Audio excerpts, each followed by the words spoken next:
Recording. Serum infusion beginning in 5, 4, 3, 2, 1. It's the Slinky Monkey Show.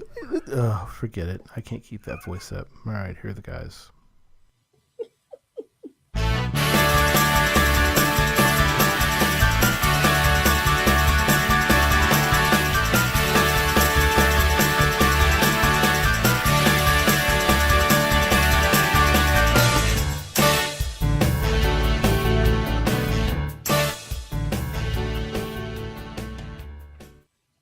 Well, hey everyone. It's time for Geocache Talk. Did you like that opening, Jay, by the way? Did you like that? That was that was great. Did you like that? Yeah.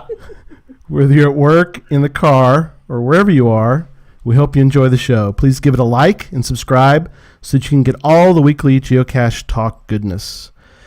Big thanks to Steve Weeks for the music and my patrons, Doug Jones, Joshua and Caleb Slinkard, and Tom Brotherman. If you'd like to find out more about becoming a patron, head on over to patreon.com/geocachetalk for more details.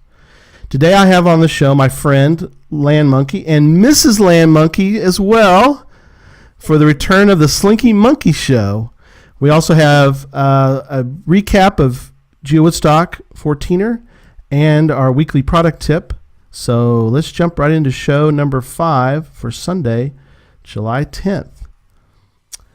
Well, I'm so glad that we've got both of y'all on tonight.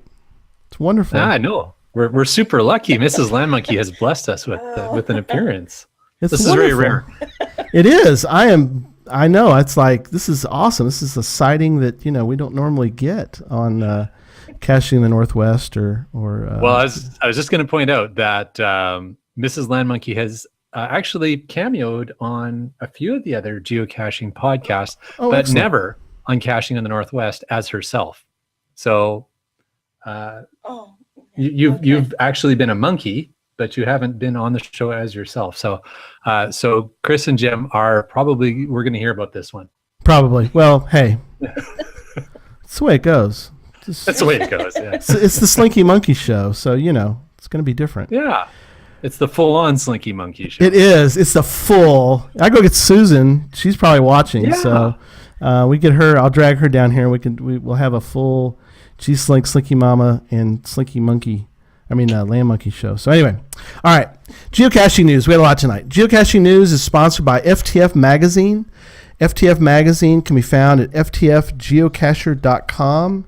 And right now you can get a free electronic version of this. This is something they gave out. I'm showing it on the screen for audio listeners, but they have they gave out these little special edition FTF magazines in our little swag bag.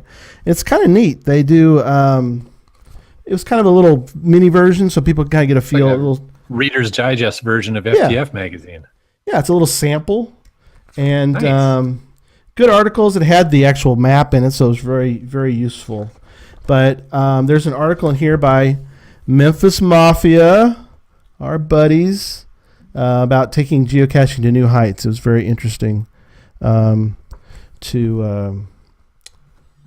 read that and to get to spend some time with him. So let me do a quick recap on things I haven't probably discussed, and I'm going to wrap up talking about GeoWoodstock 14er because I'm sure some people are tired of hearing about 14er. But anyway, let me show the coin for all the video people, and then I'm going to get y'all's impression of this coin. Check that thing out. Is that cool or what? That is very Colorado, I got to say. Isn't that cool? It looks like it's a the general shape is, for the audio listeners there, it's like a giant buzzsaw blade. So from the old timber industry, that kind of shape. Yep. With an inset of obviously the name of the event, GeoWoodstock 14er, Mm-hmm. a beautiful little panoramic of the mountains and trees in Denver, and then back set across the tools, and then extending out beyond the side of the coins is an ice pick and I guess a hiking stick. Yeah, it looks kind of like a It's got the little. It's got a peg at the bottom too, like for a that hiking piece. pole. Yeah, Yeah, so hiking pole and pole. an ice pick. And then let me show the back to you real quick. Let me cover up the Cover up that number. the number because somebody will take it from me. So there's the. Let me focus. Oh, on that. nice! A bighorn sheep. Isn't that cool? Beautiful. Bighorn Wow. sheep That's really and cool. beauty of Colorado mentioned there, and That is ooh, an amazing coin. isn't that Wow, awesome. it's a That- big size too. It is. It's huge. It's a big old coin. We got a bunch of these. We're gonna give one of these away one day. I've got extras, and so they have gold ones. They have The one you've got there's like the nickel plate. yeah. They gave us a bunch of. I mean, the package was worth it. I think the little VIP thing, but they have a gold version. There's the gold version. Very nice. Yeah, very nice. And then they gave us. I won't go through all the path tags, but they gave us a ton of path tags. So I'm going to create a little Geo Woodstock 14er path tag package to give away one day. There's one of them. That's kind of cool looking. Very nice. Not really focused. That's okay. And then here's one of Casa Bonita. They actually have one for Casa Bonita. How about that? How about that for craziness, huh? That's awesome. Yeah, that sounded like quite the event. It was amazing. So couple highlights. We came in on Tuesday, and we did most of the events. We went to Sunny and Sandy's event in Estes Park, and then Slinky Mom and I went over the top of Big Rocky Mountain National Park. And then you're gonna love this, both of y'all. We did 7 earth caches in one day. For us, maybe not for y'all. For us, that's a record that'll probably never be broken. Yeah. I mean, the most we ever did was in Yellowstone, Yeah.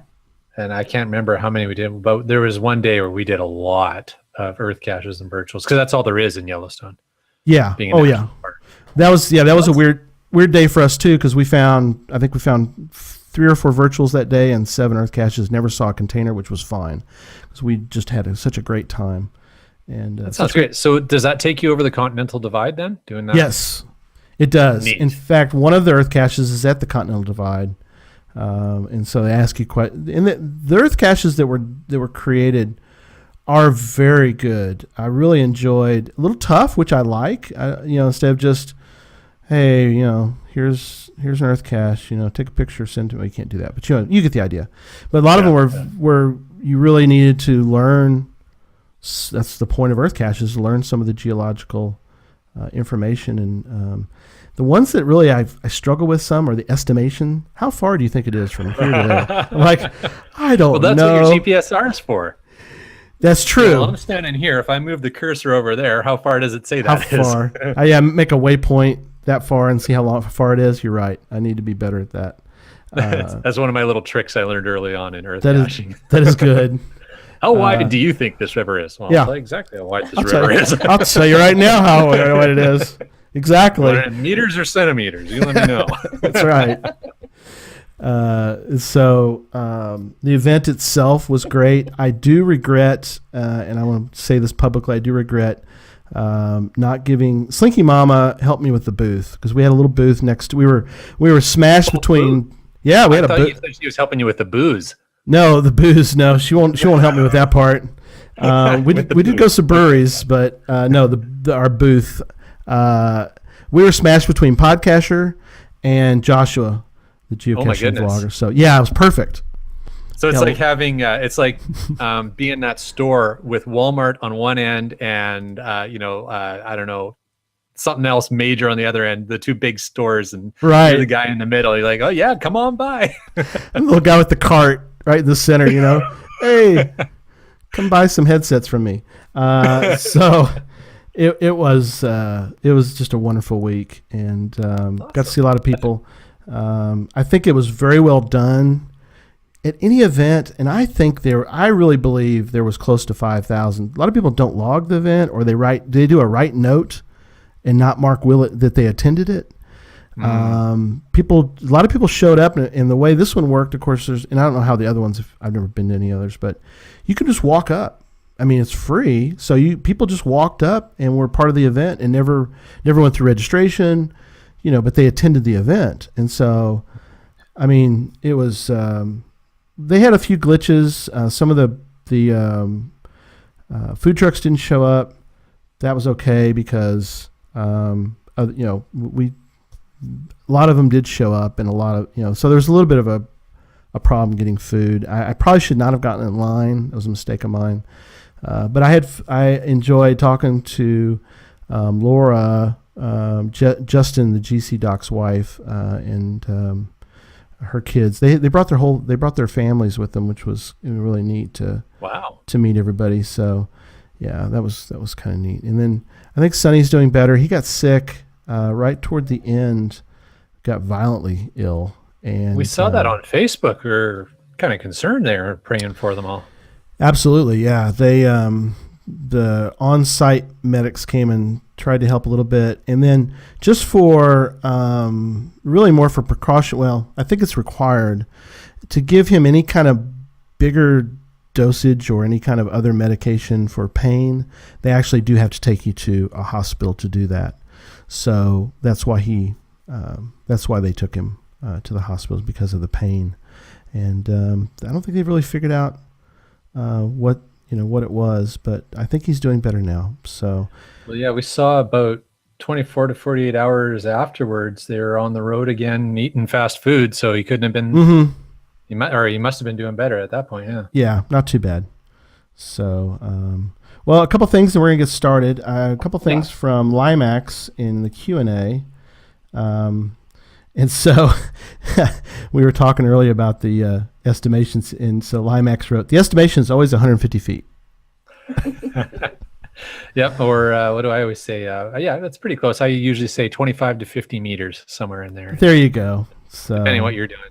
Depending. So anyway, yeah. So again, a great time. I've got some more audio. I'm going to attempt to go through it. It's really, my audio was very bad. I used a new a voice recorder. And so here it is for the audio, or for the video watchers, audio listeners, something like that. It's a digital voice recorder. It works great. I just don't know how to use it yet. So I had trouble with it, but that's okay. We got some audio. I've got some more audio. So if I can clean it up enough, I'll try to create a little extra show out of it, because Sonny and I did some discussions during that week, and so I'll see. I'm not gonna promise it, but I will try to give you guys maybe one more little bonus show from that. But that's not what we're here to talk about tonight. Tonight we're here to talk about the LANMonkeys. So let's get started. How did you first? Here we go. How did you first learn about geocaching? Well, why don't you take this one? How did we first learn about geocaching? We do like to hike a lot in the back doors. The back doors and the front doors, and the outdoors, even. The backwoods and the outdoors.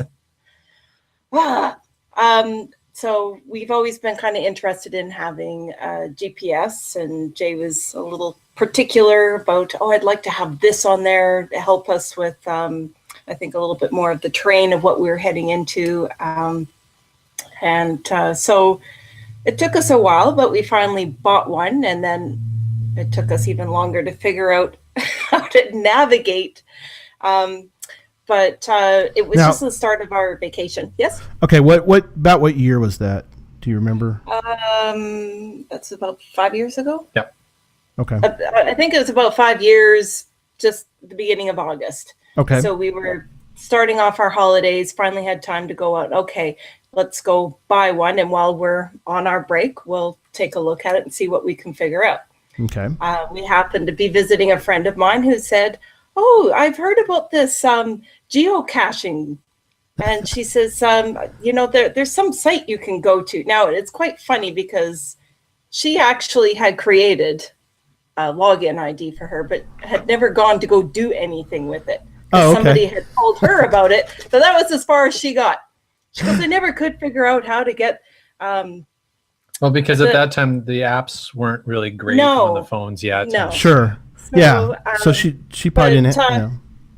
Did she have a GPS I think at that we time, didn't or- even start off with the geocaching.com site. We ended up, our very first one, I think, was off the Garmin website. Yeah, the old Garmin geocaching. Yeah. Mhm. And there was not a whole lot, especially in the area that we were in. We were Yeah. on the island visiting for part of our vacation, and we did find one and Yay. managed to finally get this loaded and let's go.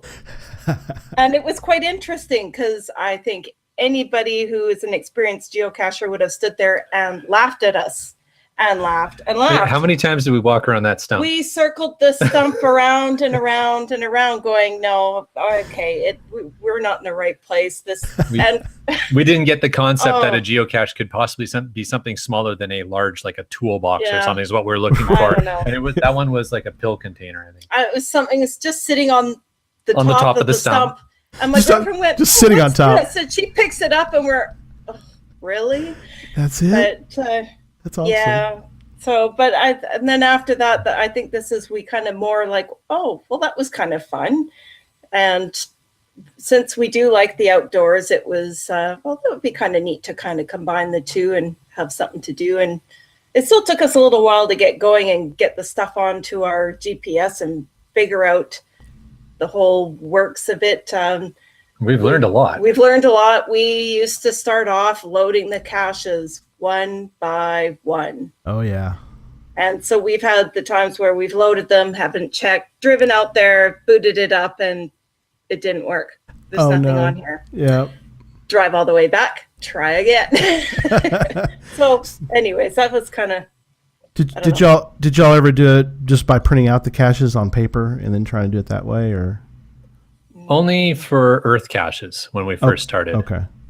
maybe a letter box, but I think some of the letter boxes, there's like the two styles. Oh, yeah. So when we were kind of surprised when we went down into Washington and we got to a letter box expecting that we would be following some directions, and it was, oh, the cache is right here.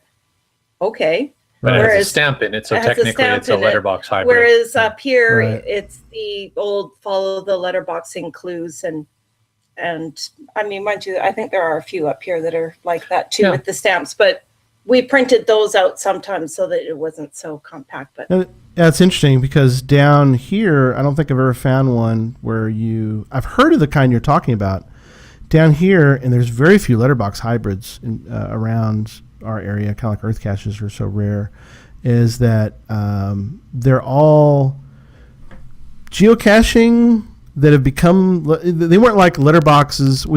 One time we did find a letterbox that was truly just a letterbox. It had nothing to do with geocaching at all because, back in the old days, you get the letterbox. So, I mean, there was that, but, there's all the ones I've ever found were geocaches and somebody stuck they sort of didn't take the letterboxing portion very seriously. So Yeah. all right. So yeah, that's kind of how we got started. Okay, cool. So let's talk briefly then about, because you did part of this today, when you're not geocaching, what are you guys up to? So for myself, when I'm not geocaching, I have a day job in technology. In fact, I'm just sort of in a transition phase there. But more importantly, we have a great little family here. We've got two very understanding young adults who are in the process of establishing their own lives. So that's kind of fun. are they understanding? You know what? Yeah, I think they have been very understanding. They've tried geocaching. Our son decided much quicker than our daughter that he does not like geocaching. Our daughter will still come with us. Occasionally. But occasionally I'm playing Munzie. Not as much as when I first started playing about 2 years ago. It's kind of petered off for me. Today I went on a Pokemon Go walk with my daughter. She's decided that's the game she wants to play. So went out with her and that was kind of fun. Just a good time with my daughter. Now we talked about this briefly. Pokemon Go, that's not available in Canada, my friend. Yeah, technically it's not available in Canada, but if you get the right link texted to play you, you can go there and download the app, and all the sites are up. So all the Right. the training gyms and pokey sites. I have no idea. I'm gonna. My daughter laughs at me because every time we talk about it, I call the Pokemon a different thing. I call them Poke monsters, animals, Poke things. Right. She's like, Dad, it's the name of the game. Just call them Pokemon. Okay. And what's interesting is I find interesting is they was a good idea because they had the structure of it with Ingress, because it's the Ingress company that has this out there, right? Yeah. So they kind of had the guts of it, and they just sort of built on top of it the Pokemon Go, which was kind of a neat idea to kind of include that. I'm wondering if down the road, I mean, this is going to be huge. Well, it already is huge, but I'm wondering if down the road I don't know if they'll do more with it, but Probably. I've never been interested in Ingress. I know, Daryl loves Ingress. A lot of people love Ingress, but I don't know. I never really got into it. There's so many other things to do that just wasn't really high on the list.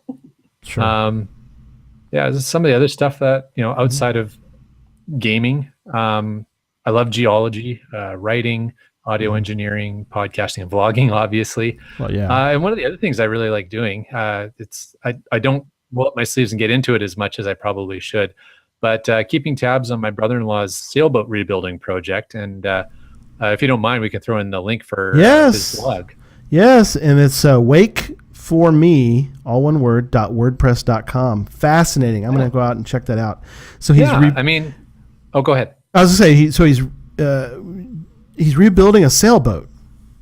That's awesome. Yeah. That's awesome. So he bought an old sailboat, and he's been rebuilding it, and he's right from I think his first vlog and blog entries are him shopping for the boat. So going and visiting different marinas and finding the boat. Then we actually brought them over to the island to pick up the boat that he sailed back to the mainland to start the work on it. And yeah, it's all chronologically chronicled. There you go. That's what I'm trying to say. That's good. In its blog, and it's really interesting. I mean, I really don't know much at all about sailing, but just listening to him talk about it and watching what he's doing, just the woodworking aspects, the metalworking, there's so many different skills that you pick up through doing that. I thought it's just fascinating to watch. It is. Susan and I have taken some sailboat trips when we're on vacation. Like when we went to Hawaii, we took a sailboat trip, and we were down in Pensacola. We did the same thing, a little evening sail just to get out. And you really, people should at least take a sailboat ride. I mean, my gosh, that's just so cool. Or kayak, right? Because you two loved. Now, do you all kayak off? I mean, I've watched your videos. I'm a big fan, by the way. Just want to point that out. Thank you.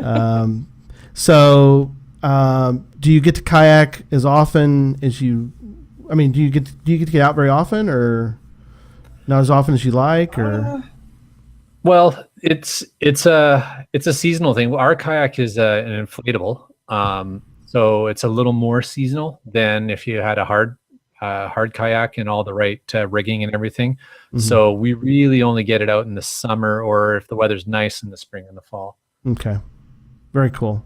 Well, it's handy to find caches on little islands, so you should do a video of that sometime. It was really cool. So when you all do go geocaching, do you go now? I think your answer is going to be similar to us, but go ahead. When do y'all go geocaching? Do you go separately, or what do y'all do? Go ahead. Oh yeah, okay. Jump in there. I don't know. For the most part, it's the two of us usually all the time. We have the odd time where we may go and grab something on our own. That's rare. We do cache with other people occasionally. Like we've had some group hikes.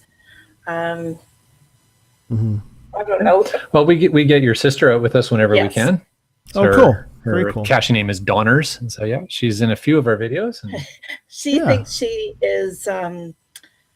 Careful now, she might listen. Yeah. No, I can't think of the right word. These podcasts never go away. They're on here forever. She can't navigate very well, and she'll be the first one Oh. to say it. She gets very frustrated with the GPS. You know, she can't figure out which way is so she would much rather just follow along with us, and we say that way, and she's okay. Yeah, she's And really away good she at goes. finding them, though. So Oh, good. Yeah. Yeah. Yeah, we all kind of sometimes get turned around, but that's good that y'all go, go as a little group, out together. So, and then you also take somebody else along with you. So if we can, we try and get together with our co-hosts from Cache Oh, Northwest. yeah, But probably the most famous other member of our caching party would be Piggy. Yes. That's our golden retriever. His real name is Jasper, but if you don't know why we call him Piggy, which he actually does answer, and he's probably going to come running in here pretty soon if I keep saying Piggy. Yeah. But if you don't know why he's called Piggy, you got to watch our YouTube channel sometime, and you'll know pretty quickly. Yes, definitely. And you can go to YouTube and just search for LANMonkey, right? All one word. Yeah, best that's way to right. find it. Or LANMonkey vlog is the official name. But if you search LANMonkey one word on YouTube, you'll find us. And and we're going to jump back to some of your some other information about that. But talking about Piggy is so funny. I got to mention this. Watching, like I said, I love y'all's videos. I'm a big fan. But Thanks, Gary. Watching y'all with Jasper and the way that you can talk and then, just the reaction that you get from, his, how to put it, his reaction to what you're saying to him. You tell her to go somewhere, if you tell him to go somewhere, he just knows exactly what to do. It's very cool. Yeah, especially if I tell him to go find mom. Yes, which I usually do if he's wet or muddy. Right, because usually coming out of the water, you go find mom, and then he takes off. I love that. It's just a highlight. So, okay, so let's jump down to talk a little bit about some places, and this is something that Slinky Mama just loves, and that is places that geocaching has taken you. So talk about a couple places y'all have been that are real highlights. Sure. Well, as Mrs. LANMonkey said, we started our adventure on Vancouver Island. So whenever we say the island, for folks who aren't accustomed to British Columbia, that means Vancouver Island, which is massive. It's a huge, huge island just off the coast of British Columbia, and there's quite a lot of people on there, but it's just a beautiful place to be. So that's where we started geocaching, and that's where my folks live, and we've got some friends who live there, so we go over there fairly often. And there's a town called Parksville, which is where our geocaching story began. But since then, we've found over 2,000 within 25 kilometers of our home, over 1,000 just in Washington State. And where we live, just outside of Vancouver, British Columbia, we're like 15 minutes from the border. Yeah, about maybe at most a half an hour, but yeah. Okay. So pretty close. it's really easy for us to go back and forth between Washington and British Columbia. So we've definitely cached in pretty much all the states and provinces that make up the Northwest. The air quotes there. Sure. The only ones we haven't hit yet would be Alaska and the Yukon. Oh, okay. We're gonna work on that soon. Yep. You're planning to do. Okay. But yeah, we've hit Ontario, Quebec, Florida. What other countries have we hit? Nowhere near each other. That's kind of funny. You mentioned Ontario, Quebec, Florida. Yeah, Like, whoa, a bit of a jump. a little bit of a jump. That's fine. Yeah. Very cool, though. I got an invite to go to Manitoba. I don't know if where Manitoba. I have to go look on my Canadian map, but he wants me to come in January. I don't know if that's a great idea or not. January, Manitoba. I'd probably see if you can get that invite moved out to maybe May. Oh yeah, maybe so. That might be better. It's gonna be a little chilly in Manitoba, and Woo! Absolutely. that's gonna be a little system shock for you, my friend from Texas. Yeah, I'm not. That's not really good for me. That's just not good timing. So, all right. So, so what are some of the things about geocaching that really stands out for you as far as things that you just like about it? What are some things that stand out? What do you I like guess? about geocaching? I've always said, well, and it's not just me, I've heard other people say it as well. It's the hiking with a mission. I Yes. enjoy that because as much as I like hiking, it's nice to do something other than just talking the whole entire time or just walking. Even though I enjoy the scenery, it's nice to actually be able to catch a little bit of a breather sometimes going up those big hills. Right. But some of the places definitely where we have gone to, and again, I know we're not the only people who say it, is places we would never know existed. Oh, absolutely. Yeah, that's something that Susan and I always talk about, and that is just the cool places that you would never have found, if you hadn't have been geocaching. Yeah. Absolutely. I guess the other thing for me is the earth caches. I mean, like I mentioned earlier, I'm a big geology nut, and so I'm not. Oh boy. So I just love the whole concept of earth caches, and a quick plug for if you're kind of interested in it but you don't really get a lot of the geology, I would throw a plug in for Earth Cache Academy. Oh put yeah. on by the Geological Society of America. Just check it out. Yeah. What all does that kind of talk a little bit about that? A little bit about what does that entail? Okay, well, I'll make sure I send you a link after the show. You Yeah, can put it in the definitely. show notes. Cool. But the great guys at the Geological Society of America have actually put together a web-based course. I think there's about 5 or 6 classes, web-based classes that are really well laid out. You can work through them quite nice and easily. And boy, I've nailed them down, and I've done a couple of them in an hour, maybe 2 hours to work through them. And they take you through, one of them is all about geological time. So it just introduces you to the different concepts around geological time, how it works. Another one's on fossils, where you find them, how they're formed, Oh, cool. things like that. But they don't get right down into a lot of the nitty gritty terminology, although they'll mention it.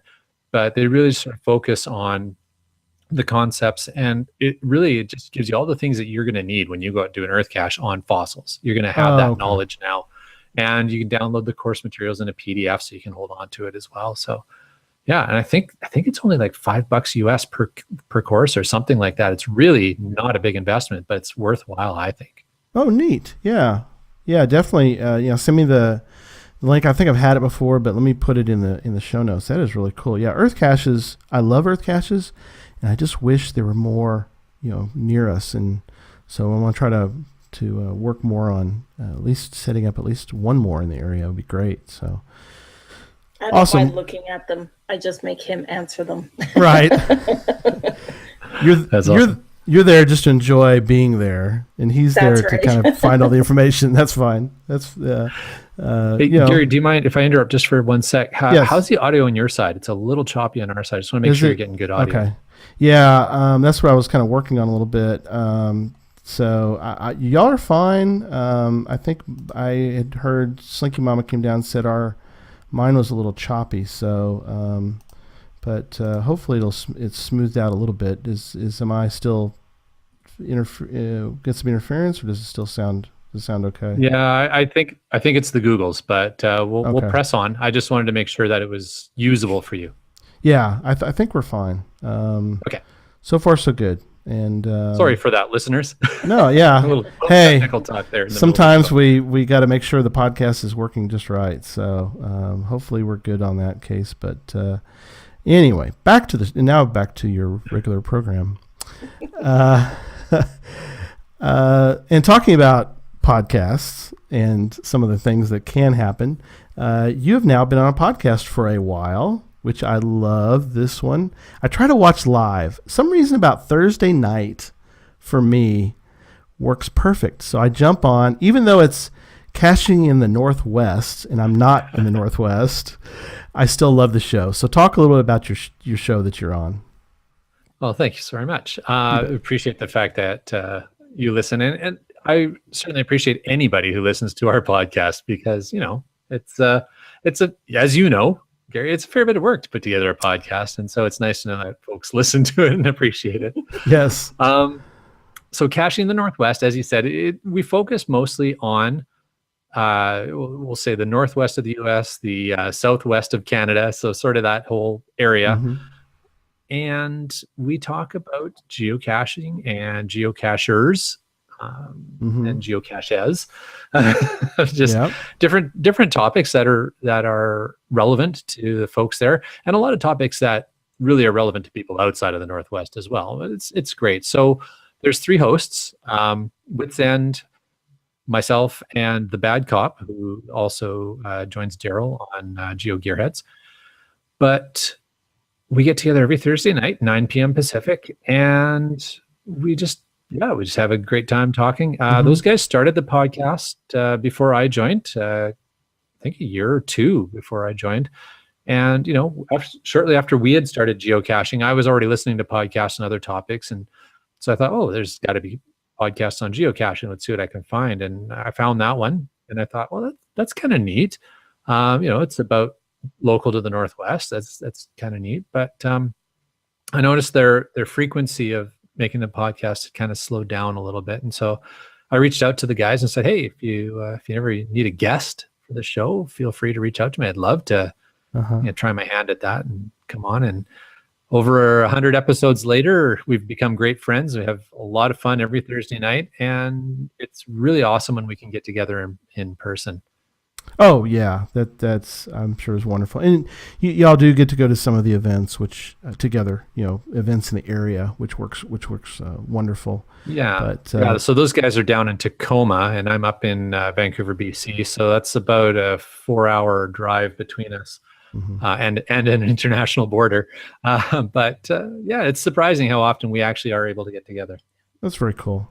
Speaking of the border, I've always wondered, since you live in British Columbia, very British, do you have a British little... No, never mind. How long lately does it take for you to get across and then try to get back across? How long is it from the Canada side going into the U.S., and then how long is it from the U.S. side going into Canada, do you think? On a generic, I mean, I know it's different every day. Yeah, just an average non-event going on in Seattle, something that caused an issue day. How long do you think it is, you think? What do you think we've seen? So we have a bit of an advantage because we have what's called a Nexus card, which gives us advanced clearance across the border, and we get across a little quicker. Yeah. It's like an express what do they call that? Pre-clearance. Sure. But I would say in general the lineups are about half an hour on average. Yeah, I was going to guess 20 minutes, but yeah. Okay.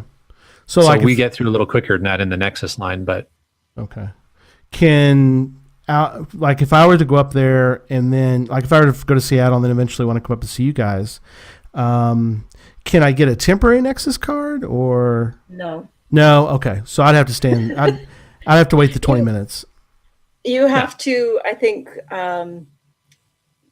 there's a fee to fill out even your application form, I think. Okay. For the Nexus, yeah. For the Nexus, and then, so you fill out this application, and then eventually you will get an email, basically, I guess, once they've checked you out, to now kind of come in and do an interview with them, which to me, I thought was an interview. Right. But no, it was kind of more of a, nope, we're going to take your fingerprints. Okay. Retinal scan, and that's done firstborn with the U.S. and Canadian border. And yeah, and the big thing which we learned with my sister is when you get your card, activate your card before you go across the border. Did she? Oh, she forgot. She didn't do that when we went down with her, so oh no, that caused a little bit of a problem. But yeah, I think because it was so many people who wanted the Nexus cards, that trying to book that interview sometimes was like 3 months out. So it's not there's nothing that there's quick to. Sure. You can't get the quick thing. But definitely, if any of your listeners who are thinking of coming up to Vancouver, if they're going to Seattle, if they're going to the APE event, or if they're going to go for a tour at GCHQ, it's about a 3-hour drive from either of those locations, then up to the border. Okay. So from the general Seattle area up to the border, and allow yourself about 30 minutes to get across. And it depends. There's a couple of there's like at least 3 border crossings proximate to Highway 5, to the I-5. Okay. And it really depends on the time of day and the traffic and everything on how long it's going to take you. But, I always tell people to allow themselves half an hour to get across. And Now, I've never heard anybody complain. Okay. Now, can you do the same type of thing on a ferry? Because I know they'd check you when you got over. Is there not a ferry that takes you from? Because we rode a ferry when we were in Seattle out to one of the islands. Not to save time, but could you do a combo where you get a nice little ferry ride, enjoy the water, show up somewhere in British Columbia, and Yes. Okay. So there's a ferry. I think the ship's called the Coho, but it goes from the Seattle area to Victoria, which is the southern tip of Vancouver Island. Which is beautiful from pictures I've seen. It is a beautiful area, but if you want to get to Vancouver, you now have to take an additional ferry from Victoria over to Vancouver. So the other way, it's something Subway Mark would love, is there is a train system that crosses the border, so you can actually train from Seattle into downtown Vancouver as well. Okay. All right. Well, great. Our little, we got a little bunny trail here to. Hey, that's all right. That was an interesting one. Coming up to see you guys. Okay. So, we talked about YouTube videos a little bit. So, in the ones you've done, when did you start? How many have you done? And how is that going? So I started about 3 years ago in January, and the idea was I actually wanted to film a little bit just to show my family what I was doing with geocaching. And so I had tried that a little bit. I thought, hey, this is kind of fun. But I was filming it with, I can't even remember what kind of camera I was using, but it was not great quality. But started doing that and had fun doing that a little bit. I thought, well, hey, if I'm already taking these videos, I may as well do just a little bit of editing and put it on YouTube and share it out with other folks. So we've got 137 videos up on the channel now. Awesome. Thanks. 112 that I call official episodes. Official. Yeah. Yeah. The bunnies official. They're all good. There you go. So, thanks. Thank you very much. So yeah, we've been filming, editing, and posting videos for over 3 years. And really the focus is to bring, for us, it's not so much about the finding of an actual cache. What we try and do is bring new places and ideas to share on the channel. So, some of the unofficial episodes are what I call FYI episodes, or something where, I'll explain what a GIF is, a good GIF event, or lab caches. We've done a couple where we've gone and shown when the lab caches first came out.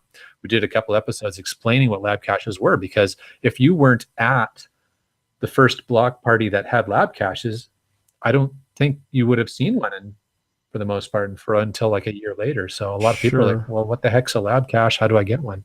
Yeah. Yeah. And, that's one thing I really love about y'all's videos is you allow us to come with you, but you also show where you are. And you and I have talked about this before, and that is, yes, you could point the camera straight ahead, and yes, you could point the camera at the bison in the cedar tree, which is Jay's favorite. I'm rolling my eyes. It's his favorite. Anyway, but you turn around and you show us where you're standing. I mean, that's the beauty of where you live is, where you are. And so to me, that really is the the great thing about the videos. Not only seeing you guys together and doing the video or doing the adventure together, but it's the show me where you're at, and so when you have that opportunity to show great landscape, you do, which I really like. Thanks. Yeah, for us, the geocaching adventures are about the journey as much as they are about the destination. So we really try and share that through the videos. And we always appreciate feedback from the viewers on what's working, what isn't working. And one of the things I've tried once in a while as well is I'll actually insert a little map right at the beginning of the video just to give people sort of a sense of, okay, this is where I'm going. Mm-hmm. I've had really positive feedback on doing that. People seem to like that. What are we at? We're at about 210 or so subscribers, and we're very thankful for everybody who's done that. Mm-hmm. It's just amazing that many people really are interested in seeing what we do. And I'm actually thinking about running a contest this summer. Well, I'm going to be running a contest this summer, trying to encourage to get a few more subscribers and share the word about hashtag LMGA. Good. It's LANMonkeys Geocaching Adventures. And yeah, you can always follow us on Periscope and Twitter and Instagram. We're pretty active on Instagram. I like to try and post stuff every few days there. And it's at LANMonkeysGC. Oh, awesome. Yes. Yeah, I like your Periscopes. Periscope's sort of interesting. I did a Periscope one day. I did the Cadillac Ranch, which is where they buried the Cadillacs in Amarillo into the ground. And then people paint them. I saw that. That was funny. There's 2 caches out there. There's actually a traditional, which is one of the cars. You sign the car, you get credit for the cache. So it's kind of cool. But there's different now with Periscope. We got Windows Live, and so there's some different ways to interact with other geocachers. We've got the U.S. Geocaching Hour every Monday, which is really a lot of fun to interact with people through Twitter. I'm not the greatest at that, but I try to. I know you're supposed to get some like TweetDeck or use some sort of great tool, and I don't. I just sort of scroll through it best I can. But it's hard without a tool to keep up with U.S. Geocaching Hour and UK Geocaching Hour as well. Yes. It's sort of UK is like in the 2:00, I think, in the afternoon on one day for us. For me, for you guys, it's probably like noon or whatever time. What are you on Pacific time? Or what are you? Alaska? We're on Pacific time. Alaska time? I'm not quite sure. Pacific. We're in the middle there somewhere. Another part of the world. It's so wonderful. International. It's the international hour for this show. So tell us a little bit about. You've told us about places you've been that are wonderful. What are some of the actual geocaches that catch your eye or that are memorable that you really love? What are some of your favorites? I have some notes there if it helps you out.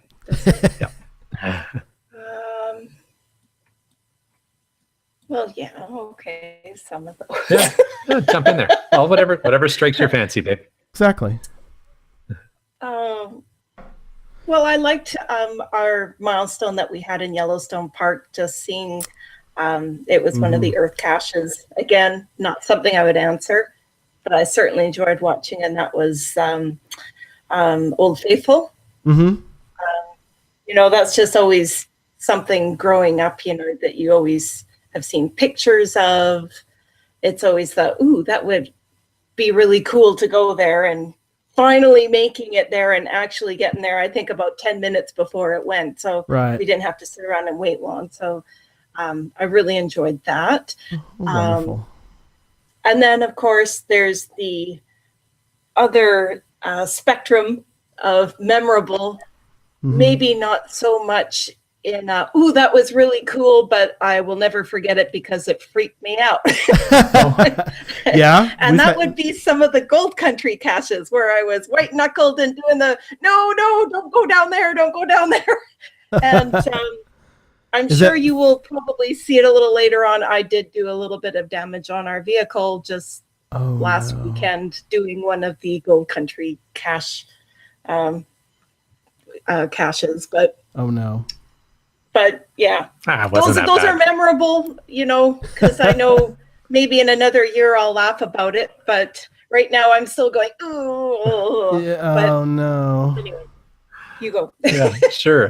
Yeah, definitely. I think a lot of the milestone caches, we've always tried to line up our milestones with something really interesting and fun. So Yellowstone, as Laura said, Yellowstone Park, Old Faithful was one of our milestones. I think that was number 7,000. We've done number 6,000 milestone was a cave earth cache in Cuba. Okay.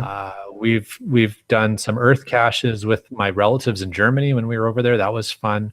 Probably some of the best memories though were like we've done a couple of FTFs on mountaintops. Oh, cool.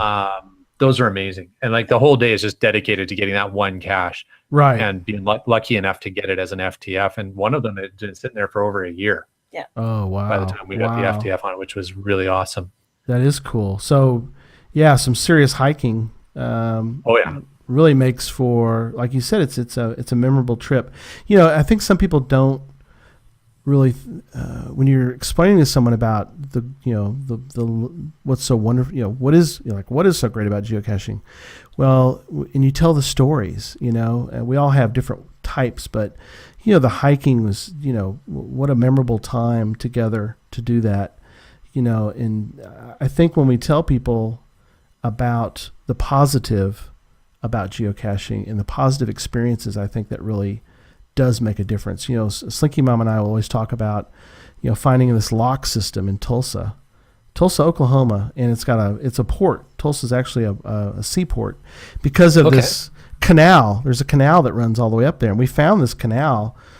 We found this not so memorable geocache. It was just it was like a key magnet under a bench, but where it brought us was so cool, and that's some of the neat things about geocaching. So I think as well, I enjoy the car trip, like just the getting there. And I'll have to admit, I can't remember the name on the CD, but there was another couple when we were heading down to our first block party said, "Oh, hey, we found this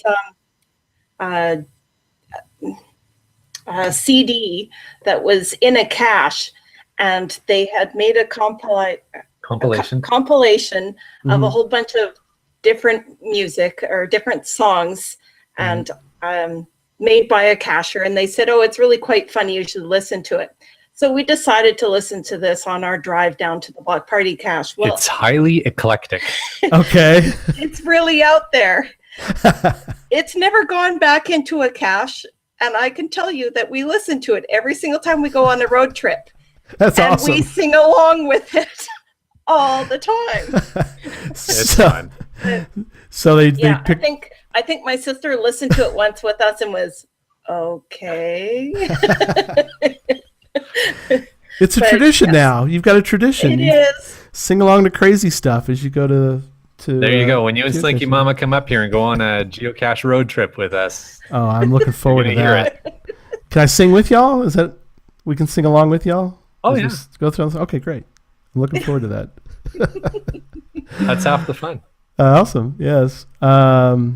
So what is next for the LANMonkeys? What are y'all? Do you have plans, or what are some things you'd like to do in the future? We've always got plans. Yes.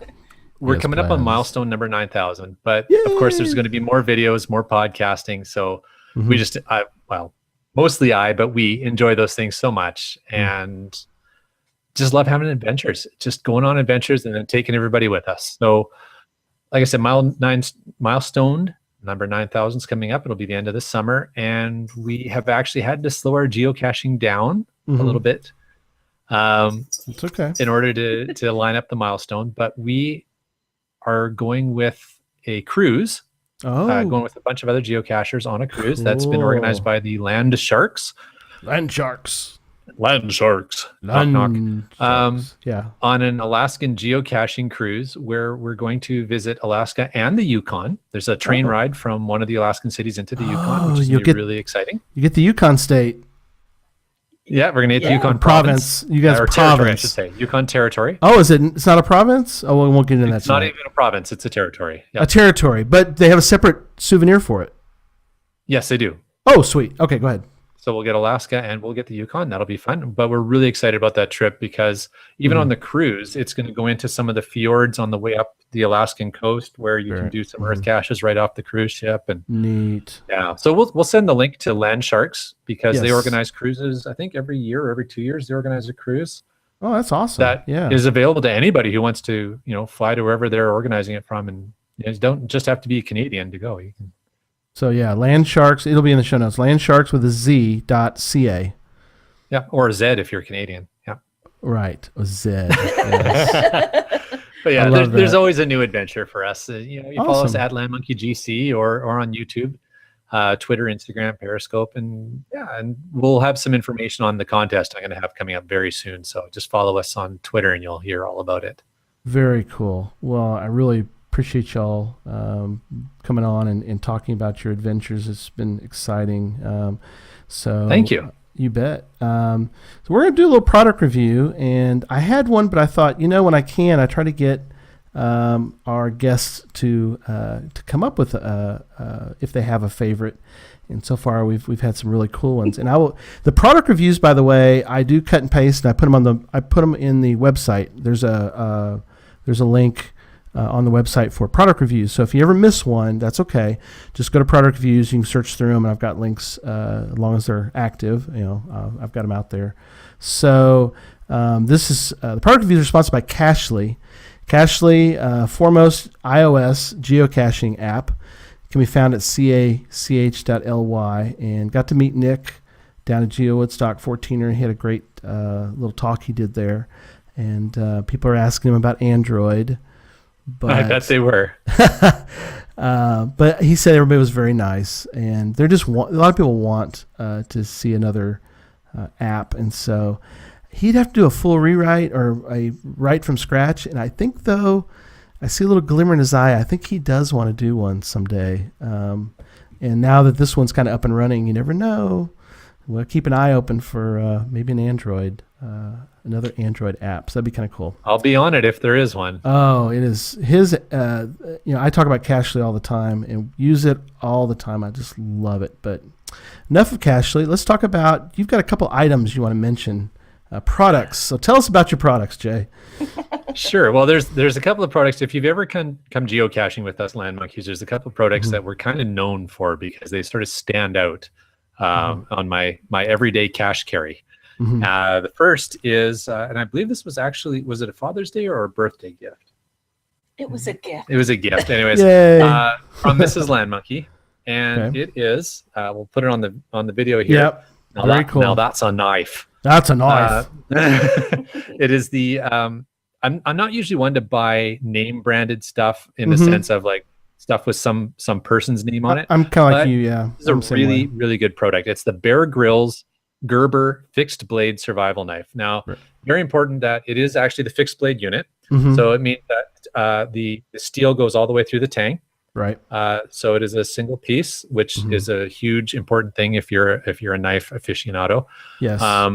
But this knife has been extremely useful and is just super awesome, and I love it.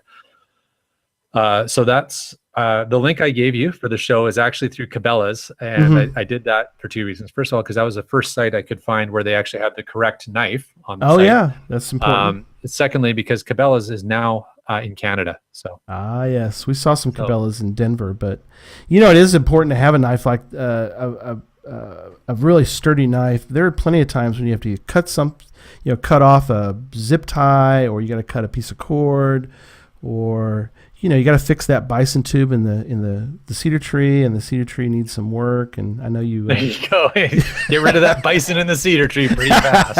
I think he even used it to pry open a cache. Oh wow! Down at the Tri-Cities.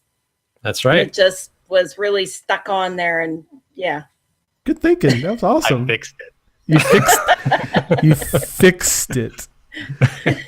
I fix your cache. It's right. But yeah, you didn't break it. You fixed it. One of the cool things about it as well is in the sheath. The sheath is on my vest, so I don't have it here to show at the moment. But the sheath actually has a pop-out piece of flint on a little handle. Oh, neat. And the steel, you can't see it in the video, but if the light catches just the right way, the steel actually has a little bit of I see that. A rough part on it where you can actually strike the flint on there to help make a fire. And it works really well, actually. I have actually used that, and it works super well. You have? I have. Oh, okay. Aren't I amazing? You are. Yeah. So, yeah, Mr. Outdoorsy here. But yeah, it's a great knife. Love it. I would suggest if you need a knife that it's worth the investment. Okay. To buy that one and to look at that one. So that's awesome. That's number one on my list. Very good. And then you have a vest that you really like. Yes, I do. Can you reach it? I can't quite reach it. All right. So again, like I said, anybody who's come out geocaching with us, they've probably seen the vest. Yes. There we go. So there's the vest. It has a whole whack of pockets, different sizes. It's by Ogio. It's called the Flight Vest MX. It is either a snowmobile or motocross vest is actually what it's designed for. Okay. But it's also a hydration vest. So it does have a hydration pack in the back in the tube. So the hydration pack goes in the back here, and the tube comes out, and there you go. There's my tracking number. Oh, yes. Anybody watching, you get a tracking number there. Very good. There you go. But it's one of the things I love about it is it's super well balanced. Mm-hmm. That's not easy that's a big thing, which you don't always get with a vest. No. So, I've got, when we go caching, I've got hydration in there. I've got a first aid kit. I've got a whole bunch of caching tools. The sheath for this guy attaches to the outside of the vest. So that hangs right at a handy location there. And the food, usually there'll come a point where I'll say to Mrs. Lyman, can you take a day pack? Because while we could load up more in the vest, it starts to get heavy after a while. Just because it loads so well that you'll tend to load it up a lot. And then you're like, okay, you need to take a little bit of this weight. So you don't actually take a separate, that's your geocaching bag.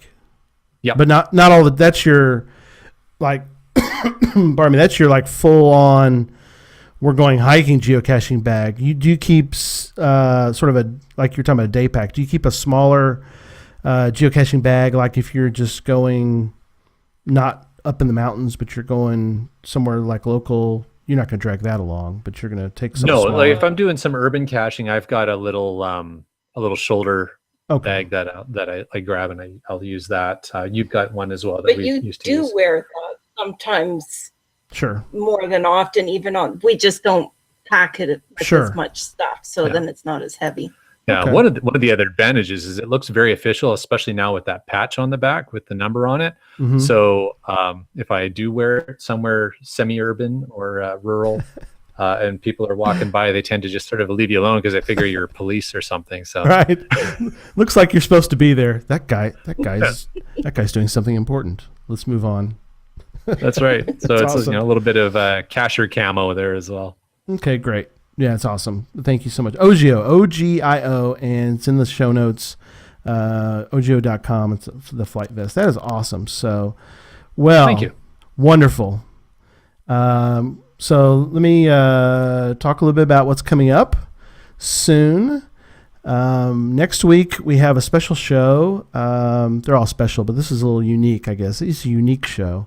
It's the Geocache Talk Women's Show. I've got Amy Smith from GeoSnippets. No Andy. He's not allowed. I have Jesse, Shorty Knits, is going to be on the show. No Scott Burks. No, you cannot be on this show. I'm sure I'm going to have to kick those guys out at some point. And I have Sandy on the show. No Sunny can be on the show either. It's a women's show. So that's going to be a really interesting show. Thanks. It'll be a lot of fun. And I'll see how much trouble I get from the men. But the women, I'm sure they can handle their men, so they can get them out of there. So, and then 2 weeks away, I have another very unique show. I'm going to have on Rock Chalk, which is, Chris Ronan. He is going, I don't know if you knew this or not, he is going out to do the actual last Project Ape Cache in Brazil. Nice. I don't know if you heard about that, but he's going to do that. So we're going to talk about that on the show. And then in 3 weeks, I'm going to have on Johnny Pugach. I think he's 8 years old. And then if Dana wants to join in too, I guess we can allow him to be on the show too, I guess. But it's Johnny. I'm going to have Johnny on the show. And Nice. so that'll be fun. So So it'll be the hot chocolate show. yes, just like the hot chocolate show. That was awesome. And so, well, that's gonna do it. I'd like to thank Mrs. LANMonkey and Mr. LANMonkey for being on the show. Thank you. I'm so glad y'all were able to be on. And so, hope everybody enjoyed the show. And if you did, email me at geocachetalk@gmail.com. Don't forget to follow us on Twitter at geocachetalk, and Facebook at facebook.com/geocachetalk. The show can be found on iTunes and Stitcher, as well as the Geocache Talk website. Tell your friends about the show, ask them to subscribe, and they too can hear the show on a weekly basis. And until next week, don't just talk about geocaching, go geocaching. Good night, everyone. Good night. Oh, I could tell you what a trip it was. I could tell you how glad I am. I could tell you about the things I saw. I could tell you about the fun I had. Oh, I could tell you that you made my day. I could tell you that it was a blast. But what I really want to tell you is, thanks for the cash. What I'm trying to tell you is, thanks for the cash. Woo!